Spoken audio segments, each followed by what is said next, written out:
Or, la peau est structurée en plusieurs couches. D'abord, la couche basale de l'épiderme qui permet à la peau de se régénérer. Une peau normale se régénère complètement en l'espace de 4 semaines. Vous avez une couche au-dessus de cette couche basale où la peau acquiert sa spécificité, sa protéine spéciale, la kératininisation.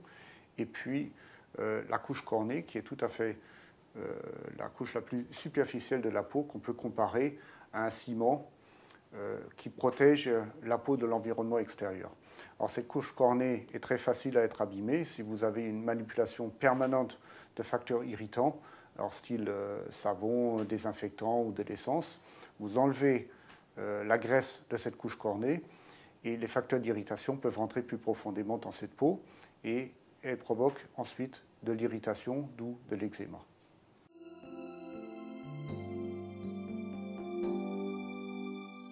Alors il ne faut pas manipuler bien sûr les produits qui sont très irritants, alors comme l'acétone, comme les solvants, comme la peinture, comme l'essence. Il faut toujours se protéger avec des gants adéquats, pas des gants uniquement en latex parce que tout passe à travers.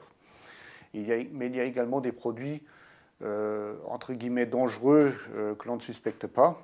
Le premier de ces éléments, c'est l'eau. Quelqu'un qui se lave 50 fois ou 100 fois les mains par jour et n'applique pas de crème de protection, détruit la couche cornée. L'eau n'hydrate pas la peau, l'eau dessèche complètement la peau. Deuxième facteur d'irritation, c'est les savons.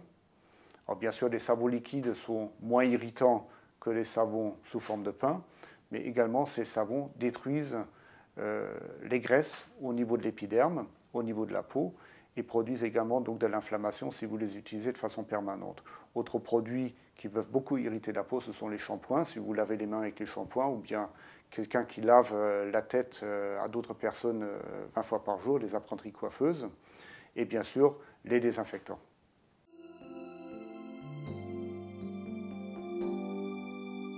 Dans les eczémas de contact, il faut différencier deux types de lésions. D'une part, les eczémas d'irritation.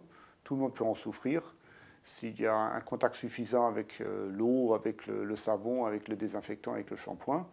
Et puis les eczémas allergiques de contact qui sont dus à une sensibilisation contre certains produits, par exemple le nickel ou des produits qu'il y a dans des savons, mais sur une base génétique.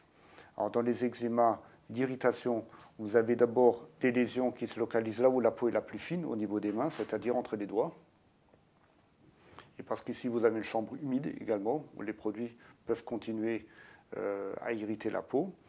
Ensuite, lorsque les eczémas s'aggravent, vous avez une atteinte des doigts, des articulations, puis une atteinte du dos des mains, et bien plus tard, uniquement une atteinte palmaire.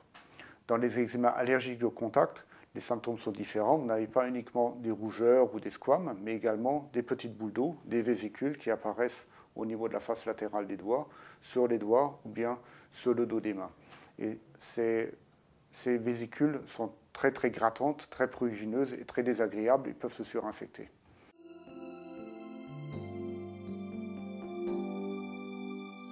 Alors il faut utiliser de préférence des savons liquides et des savons liquides qui regraissent un peu la peau. On appelle ça des sundet, ce sont des produits lavants où il n'y a pas vraiment de produits agressifs, pas de savon dedans qui enlève cette graisse de la peau. Il faut éviter de se laver trop souvent les mains.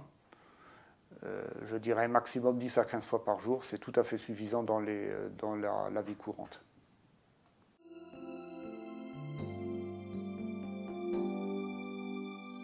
Oui, outre ne pas trop souvent se laver les mains et se laver les mains avec un savon adéquat, il est très important d'appliquer également des crèmes de soins, des crèmes régénérantes sur les mains, surtout si elles sont déjà sèches. Cela a aussi un effet de prévention contre les eczémas d'irritation.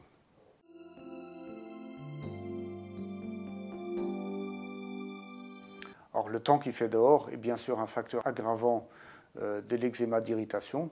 Le froid dessèche la peau. Si vous avez une peau sèche, déjà irritée, que vous sortez dehors, que vous ne vous protégez pas, les eczémas s'aggravent, première chose. Vous avez également des patients ou des personnes qui génétiquement ont déjà une peau sèche. On appelle ça le contexte atopique. Et ces personnes qui ont déjà la peau sèche développeront beaucoup plus fréquemment les eczémas d'irritation si elles manipulent des produits irritants comme l'eau, ou bien le désinfectant, ou bien les savons.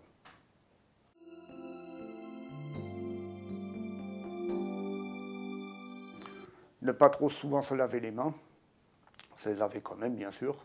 Ne pas utiliser des savons trop agressifs, bien appliquer des crèmes de protection sur les mains et consulter un dermatologue si vous n'y arrivez pas ou si l'examen s'aggrave. Ne pas faire d'automédication avec de la cortisone.